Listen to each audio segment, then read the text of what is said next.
Okay, good morning, everybody. We are so excited for y'all to help kick off the Wisconsin Science Festival. We'd like to welcome everybody here to the field trip. We see the chat is lively with lots of places and can't wait to hear from some faces that are scientists here at the Wisconsin Science Festival. My name is Travis.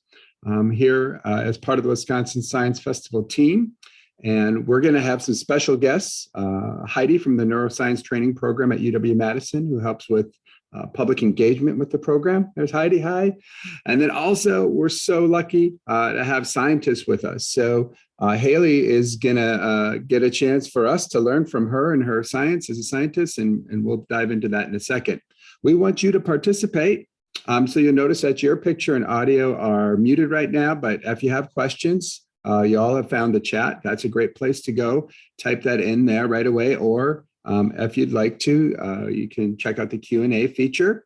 As soon as you have a question, go ahead and type it in right away, and we'll ask your question out loud for you during the field trip. So we'll make sure you're included. The field trip is going to be recorded, and we ask that you are doing this activity along with a responsible adult. We'd also like to thank all of our wonderful partners and sponsors that make our festival, the Wisconsin Science Festival, happen. And you can always find out more at the website, wisconsinsciencefestival.org. With that, we are so excited to take it away. So I'm going to pass it over to our scientist, Haley, to get us started. Good morning, Haley. Hi, and hi, everyone. I'm Haley from the Neuroscience Training Program at UW-Madison.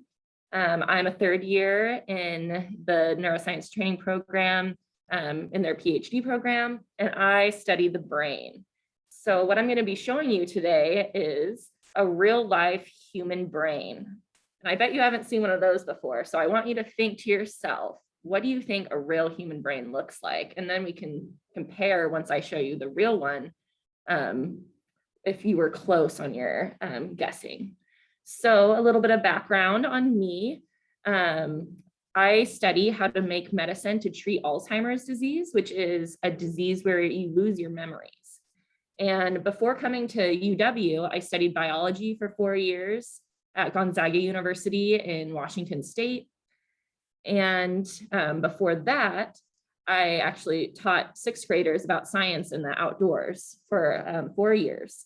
And so I really gained a love for science through doing that.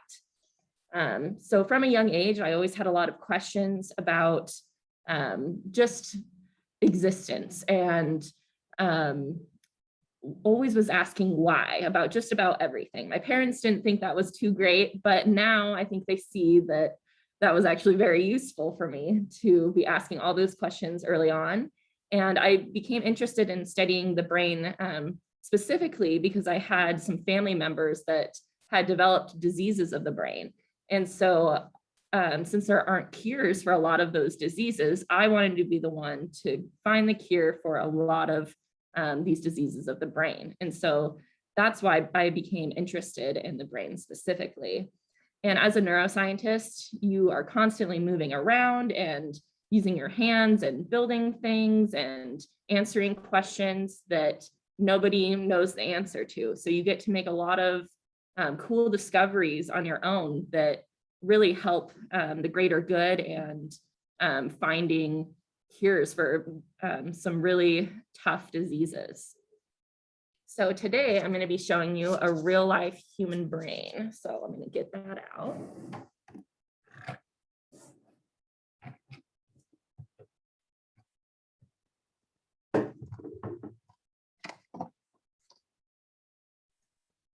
It's really great to start off with this because there was a question and just a comment from a lot of those individuals in the chat. And Marcy Drexler mentioned, you can't wait to see this. I always wondered what a real brain looks like. So here's that chance right now behind the screen. Yeah. Very excited to be able to show you guys this. So here we are. So you'll notice that, I guess you can't see that. Here's the tray. There's a tray that I'm setting the brain in, and you'll also notice I'm wearing gloves. And so the reason why I'm wearing gloves is because in order to keep the brain intact for storage, we keep it in a fixative that's called formaldehyde. And formaldehyde has some toxic components to it. So that's why I have to be wearing gloves right now to hold it. So this is the real human brain. And I want you to think, how heavy do you think the human brain is? Just think for a second. Got it? So the human brain is actually on average 3 pounds. And so you'll also want to think about, what color did you think the brain was going to be? And did that match what you're seeing now? So as you can see on screen, it's kind of a grayish tannish color. And I bet before you saw this, you thought maybe the brain would be pink. You see in all of the images and pictures of brains that they're pink. So why isn't this pink? This is a real human brain. Why isn't it pink? So the reason why that is, this goes hand in hand with the fixative that it's stored in. So in order for it to be preserved over time, all of the blood has to be removed from the brain. And so the blood is actually what makes the brain, when it's alive, a pinkish color. So the brain is pink in real life, but because we have it stored in this fixative and have removed all of the blood, it's this grayish color. And so you're probably wondering also, how does this sit in your head? And if you look at it from this direction, I have it facing the way that it would be sitting in my head. So this is the front of the brain, where my hand is touching here, where your eyes would be. And then if you come to the back here, this is where your neck would be. I'll turn it around. So your neck would be down here. It's kind of hard to see, but there's the brain stem right here, which connects down to your spinal cord and what goes down your back. Cool. So we have so many great questions. It's so cool to start the day with this, scientist Haley. So one thing that's coming up from a couple of questions, Taylor asked, and there's actually more than one youth scientist that's interested, like, how does it feel? Is it slimy right now? It's pretty smooth. So it's not slimy, but it has a smooth texture. But if you look, I'll try to get it closer. You can kind of see that there's some things hanging off of it, kind of looks like a spider web kind of. And that part is a little bit more slimy. And what that spider web looking thing is basically a protective layer of the brain. So when your brain is sitting in your skull, it has to have a helmet basically, so that it's not easily damaged. So when it's sitting in your head, it has multiple layers of protection. The spider web is what's called the pia mater, and there's other layers that aren't shown here. And it floats in your skull, which is the hard bone that your brain floats in. And it floats in cerebral spinal fluid. So basically floats inside the skull, and that avoids it from being damaged. Does it usually look like a spider web? No. So Heidi asked, does it usually look like a spider web? And no. So in an intact human brain, it's an even layer throughout the entire brain. But because this has been preserved, it has started to kind of peel off. And that brings me back to, well, how do I have a human brain, and why do I have it specifically, and where did I get it? Yeah, because you know what, I just want to make sure, Haley, you know, that others were curious about that same question. I think we've got 3 or 4 questions from the students just about that. So Vlad asked that. Drexler was curious about that. Some students from Edgerton Intermediate. So yeah, they're all curious about your question. Yeah, so those are really great questions.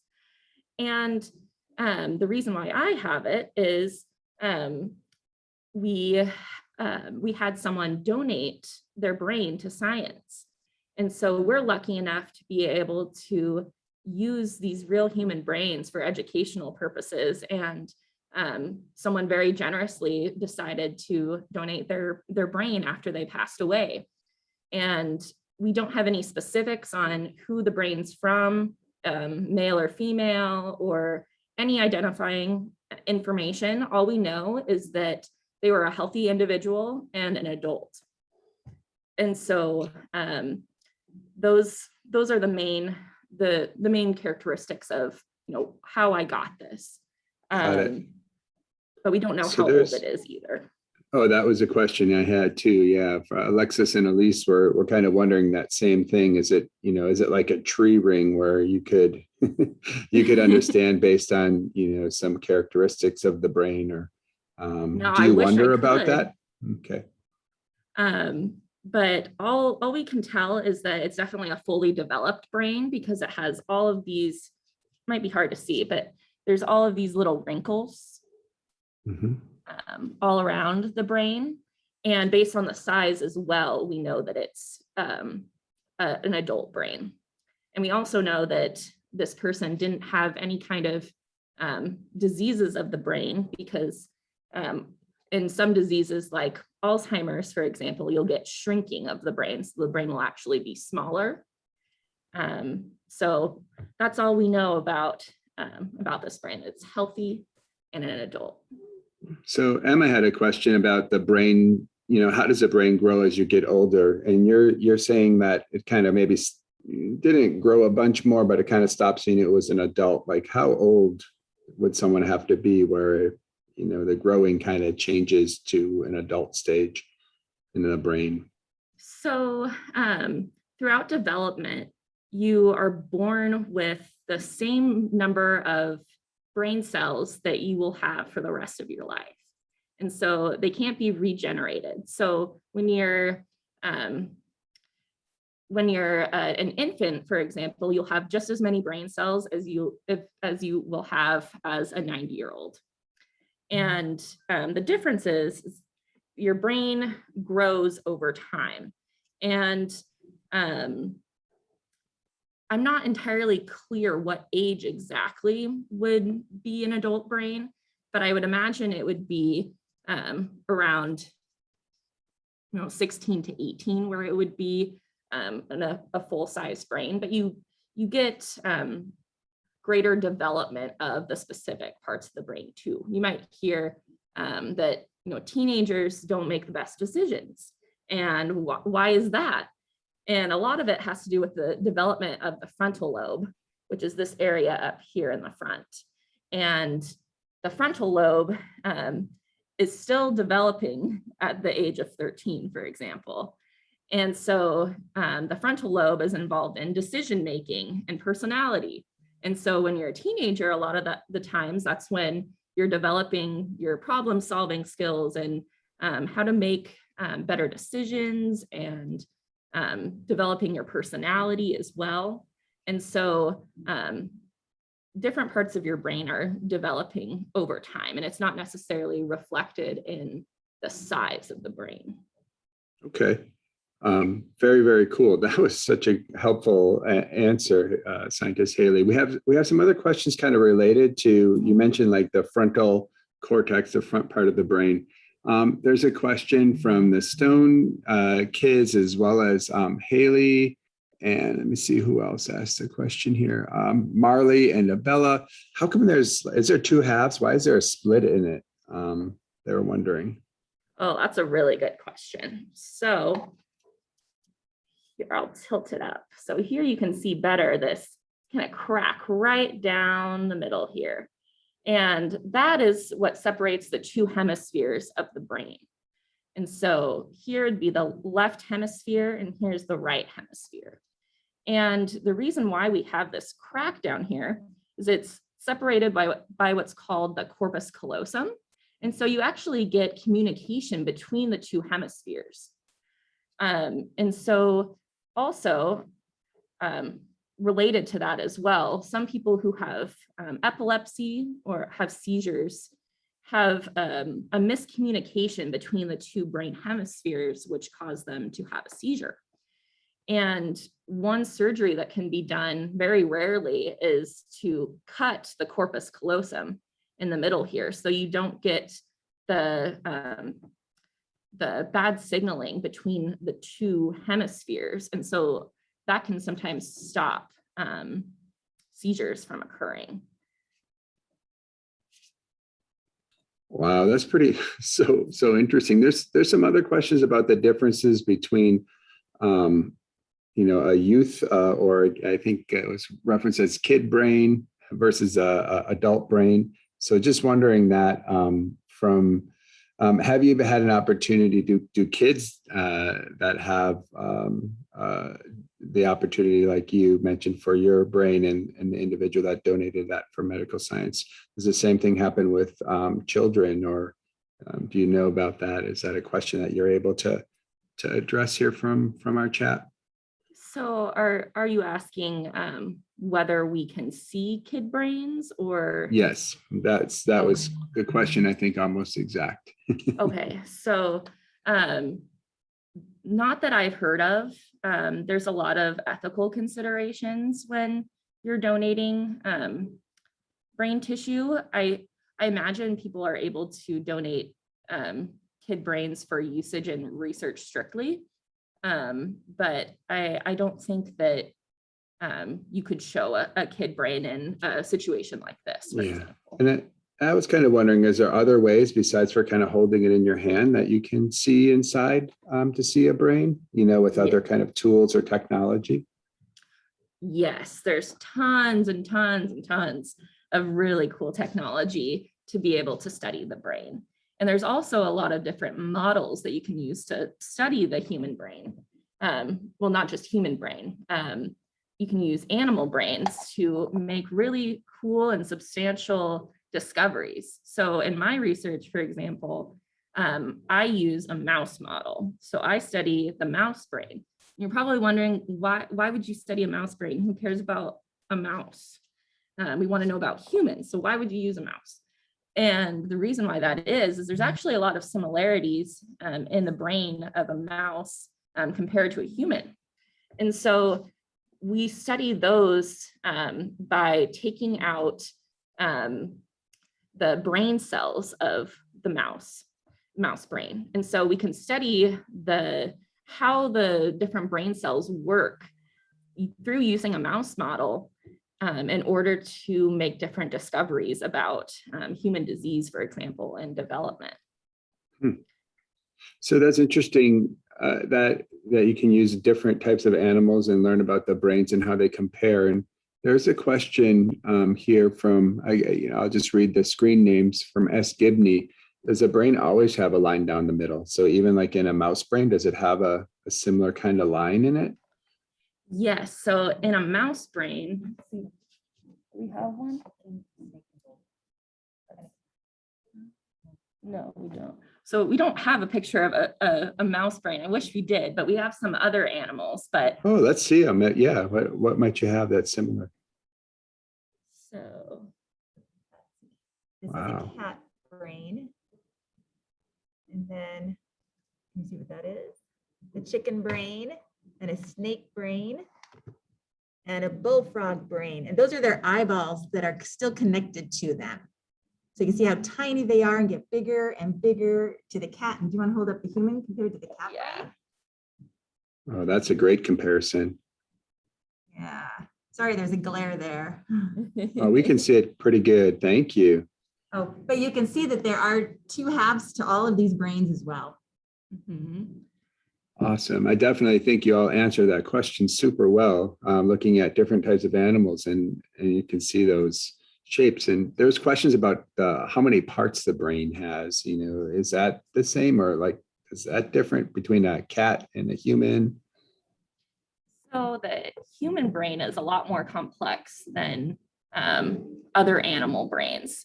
So one model that researchers will use to really closely mimic the human brain is using a macaque, which is a monkey.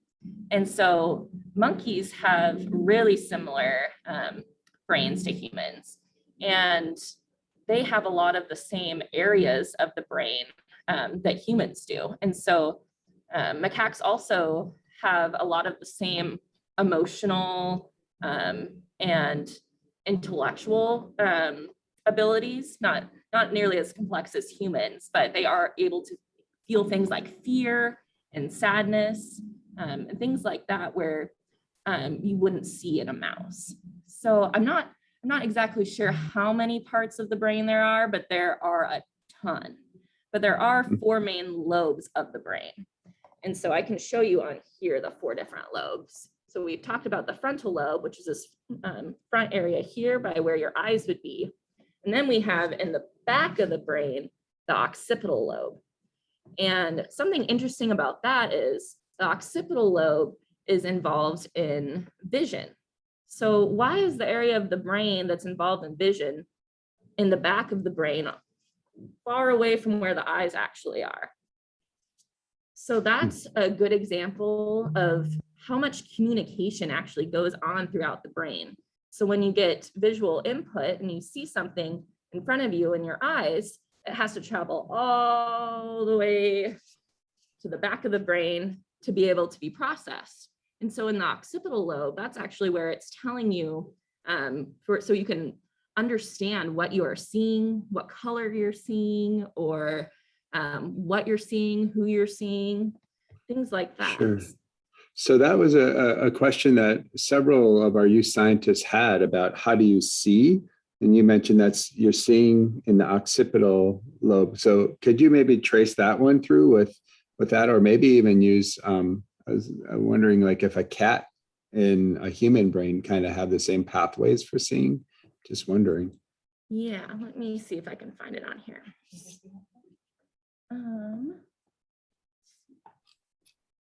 It shows it. Can you flip it over?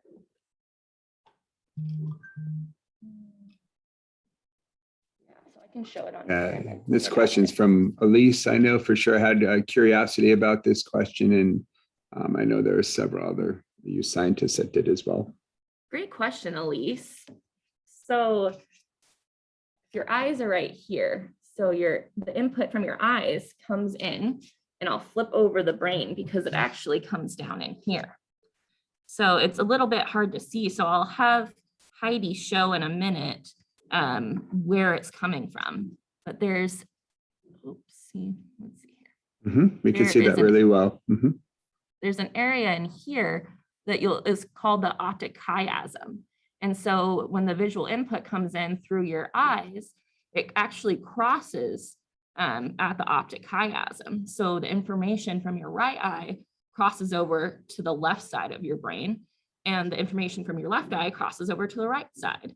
And that input goes all the way back to the occipital lobe back here. And then you can also see that on this model brain. It's a little bit easier. The occipital lobe is all the way in the back here, but we also have the optic chiasm here that looks like the two little, it's like a divergent point here where it crosses. Cool. And I don't know, I saw that model. It looked like this might be able to help with some of these questions.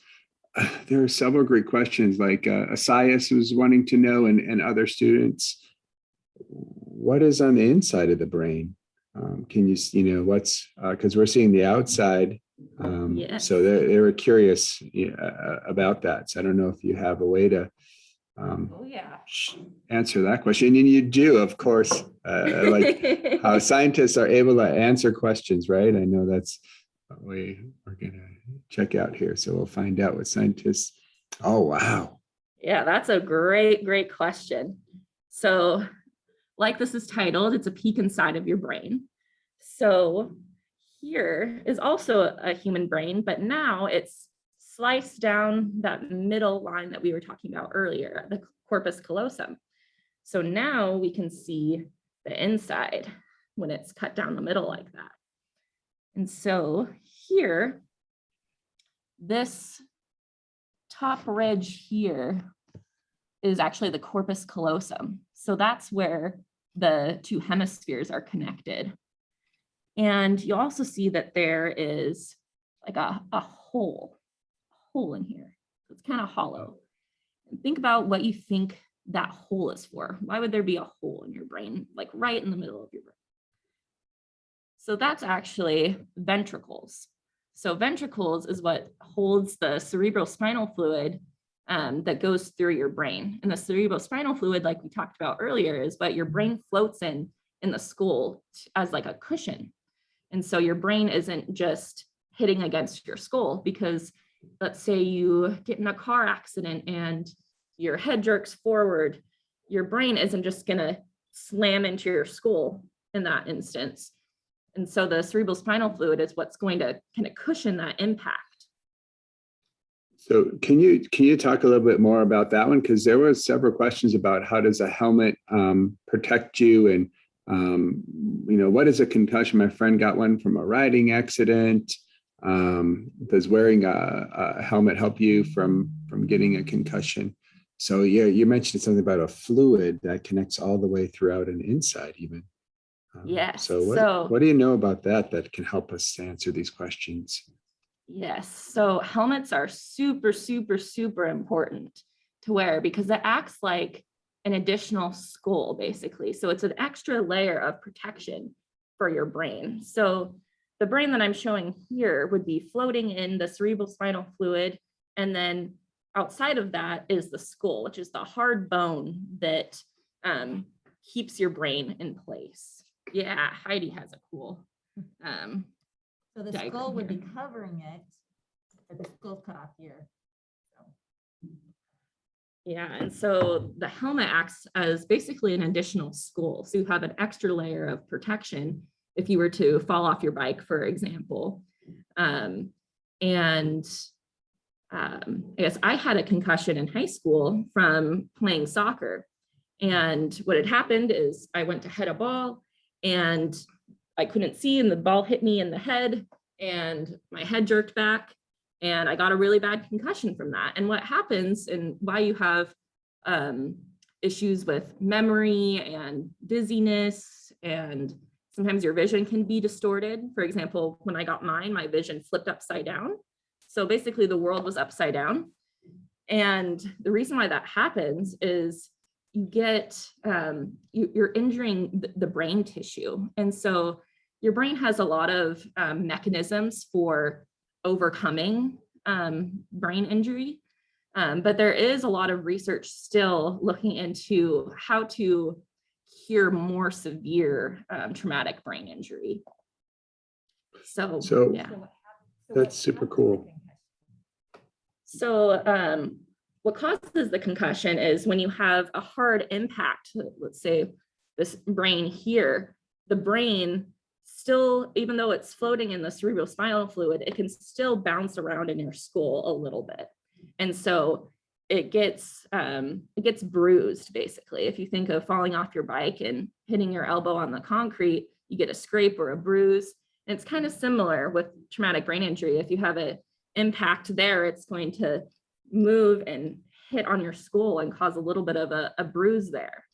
And so you have to really rest a lot and take it easy for a while to regain back normal functioning. Wow, that's really helpful to learn about that for concussion.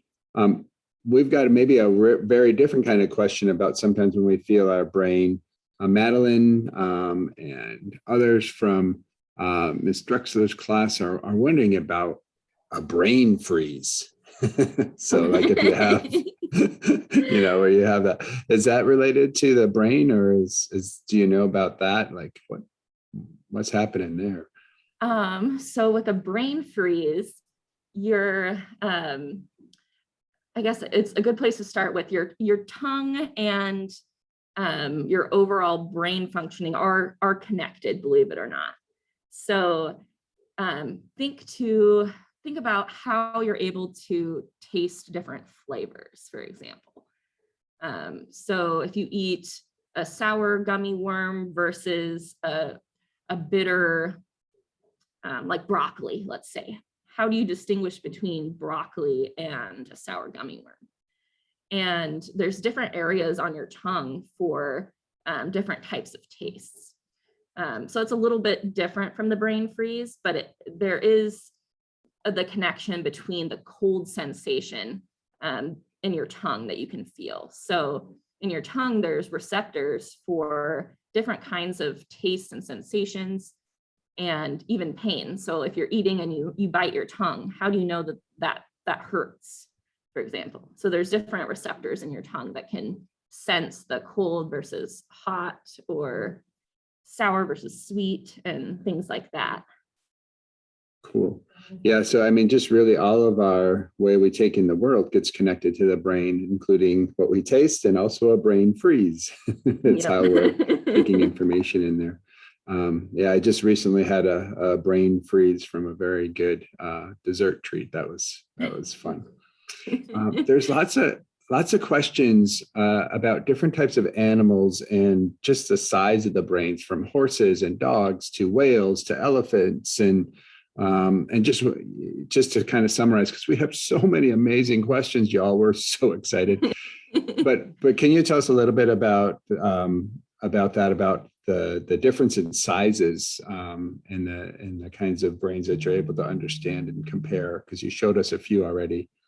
Mm-hmm. So if we compare a human brain to a monkey brain, for example, I don't have a monkey brain with me, unfortunately, but the monkey brain is actually pretty similar in size to the human brain. It's just a little bit smaller.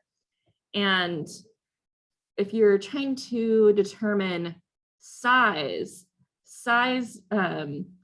between like human and monkey, for example, you can also think about the number of neurons. And neurons are one of the brain cells in the brain.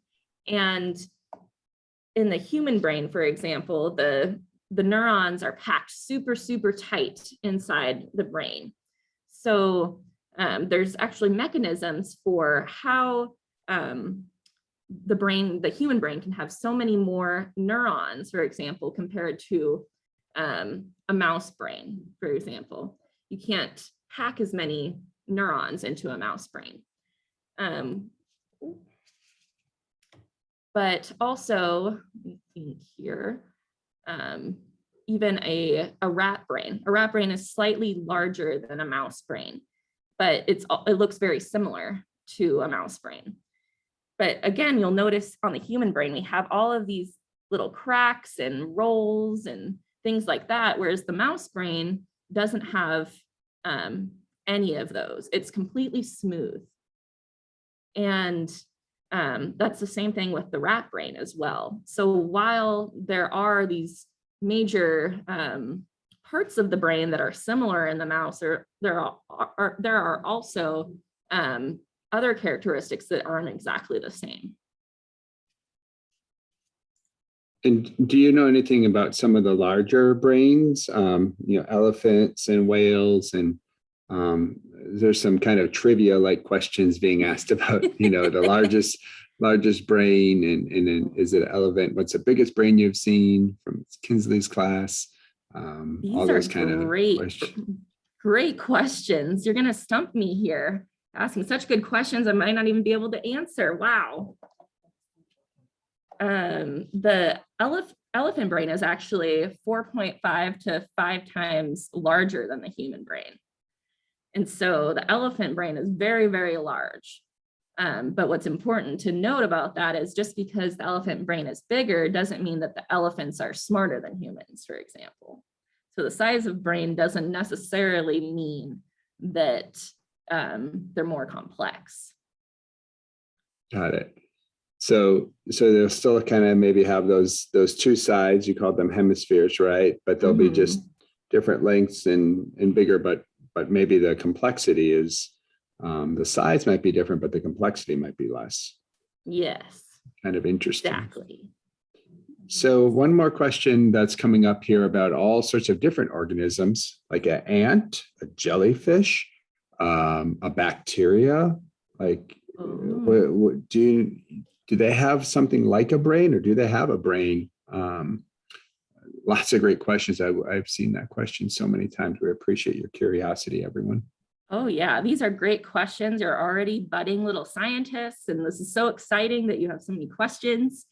I actually have a cool story about that. So in college, I did research on the fly brain. So, the little fruit flies that fly around in the kitchen sometimes, those teeny tiny little flies. I actually dissected fly brains in college. And no one ever believes me, but I swear it's true. I practiced hours endlessly trying to do it, and I was able to do it. That's a good example, again, of how teeny tiny brains can be. So even flies, which why do they need a brain? They're very, simple organisms, but they do have a brain. It's very tiny. You have to look through a microscope to be able to remove the brain. And you have these super, super sharp little tweezers to get the brain out. And you're actually able to take images of the fly brains using a very, very fancy microscope. And so that's another example of how, even though the fly brain is very small, it's still very useful to use for scientific research. And we actually use the fly brain to study sleep. So also another thing most people don't know is fruit flies actually do sleep. And so we were actually able to measure fly sleep patterns, for example. So you hinted a little bit about learning about brains and learning more through tiny fruit fly brains. And can you tell us a little bit more about your journey and like how did you get interested in learning and following your curiosity as a scientist? Yes, that's a great question. So from a very young age, I was always trying to do experiments, much to my parents' dismay. Sometimes they weren't very good experiments, but I was always interested in figuring out things that I didn't know. I was always asking questions, and I think that's very important, to always ask questions. And there's never a stupid question to ask, and you always learn something from the questions that you ask. And so I feel like over time I had asked all of these questions, and there's still a lot of unknowns. So I would ask my parents some questions, and sometimes they weren't able to answer those questions. And I would follow up with, well, why don't you know that? How do I figure that out? And a lot of that has to do with talking and communicating with a lot of different people. And if one person doesn't know the answer, to keep trying and asking other people if they know, and things like that. I definitely have always been someone who wants to know all of the answers. And sometimes that's not possible to know all of the answers. And that's definitely something I like about science, is that I can attempt to answer the unknowns. And you have all of these really cool machines and instruments that you can use to answer these questions that you never would be able to answer on your own. And also working in a team environment and being able to work well with others and communicate about each of our individual knowledge, and putting that together to come to a really cool conclusion. And I also really like the hands-on component of it. So every day in my research lab, I'm doing hands-on work with mice, for example. I'm dissecting mouse brains. I'm removing their neurons and doing studies with those. And of course, being able to teach other people as well about the brain is something that I really enjoy. And so I think you get a lot of different components through being a scientist, of being able to do hands-on things, but also being able to teach others about what you do. Cool. And yeah, so much of what you described is being able to learn, right? Being curious and take a pursuit of a question and try to find those answers. And here's a few more questions that our young scientists are curious about. We've got a question from Miss Piquette's class about what happens to our brain when we dance, and a related question from Gavin: how does your brain move with your body and keep you breathing when you are asleep? So some things about movement and dance, and would a dancer's brain be different than someone that's not a good dancer? I love that. So dancing, for example, has to do with your motor cortex. And your motor cortex is, trying to reposition this here. Motor cortex is in this area here. So it's basically like a motor strip. And that's the part of the brain that allows you to just move in general. So how you're able to walk or run. And similarly with dance, that has to do a lot with coordination. So I'm not a very good dancer. I'm very clumsy. And usually if you're a good dancer, you have really good coordination and you're quick on your feet. And one thing that has to do with your balance and coordination is the cerebellum. So you can see here, it's kind of like a, I don't know, there's lots of little crinkles and it's kind of like a big ball here. And the cerebellum is responsible for your coordination and motor control. So you might also wonder, when you start to fall, a lot of times you're able to, like if you trip, you're able to catch yourself and keep walking. So you don't just fall on your face all of the time. And the reason why that is your cerebellum also controls like correcting of the movement. So let's say if you're dancing and you make a misstep and you almost fall, you have the balance and coordination from your cerebellum that allows you to stand back up and not fall. And then sleep. So I think the question from Gavin was, how do you sleep and still breathe and stay alive at the same time? So here in the brainstem, we have what's called the medulla, and medulla and the brainstem have to do with what's called autonomic processes. And autonomic processes are things like keeping your heart beating and breathing and sleeping. And that area of the brain is what's responsible for allowing you to breathe and have your heart beat while you're asleep. So it's an unconscious thing that's regulated. So you don't have to think about having your heart beat, for example, even when you're awake. Your heart just beats on its own. It doesn't require you to think, I need my heart to beat right now, or I need to breathe. It just does it on its own. And so it's a similar thing when you're asleep. You have these internal processes of the brain that are continuously regulating itself, basically. So you don't need to be consciously thinking about keeping your heart beating for it to still. And that's a really good thing for us, right? That automatic functioning still connected up. And thanks for showing us that, because that's something we might take for granted because we just do it all the time.